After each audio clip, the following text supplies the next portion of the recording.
natin ginagamit ito siguro 2 linggo. Pero alam ko, pag after car wash, nilagay na natin dito. Hindi na natin siya nagamit. So, hindi ko na susi. Ano ko lang. Empty ito.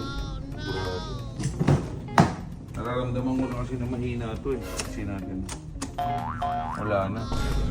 Wala power talaga. Not good. Ano lang yung lumabas oh. Kahit ilaw dito.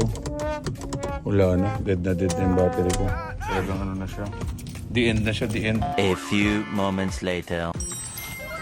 EFB, Enhanced Flooded Battery. So ito daw, sakto talaga sa FJ Cruiser. Kasi yung unang battery natin, matagal din naman natin nagamit yun eh. Gamit natin to. Ito, maintenance free. Ready for use na to sa ating hood. Actually, medyo napansin ko na to.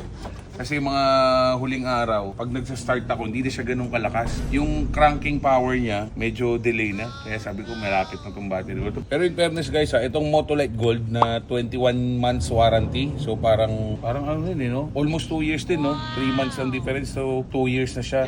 So yung warranty niya 21 months, pero ito simula binili ko tong FJ ng 2021 or 2022, ito pa yung battery niyan eh.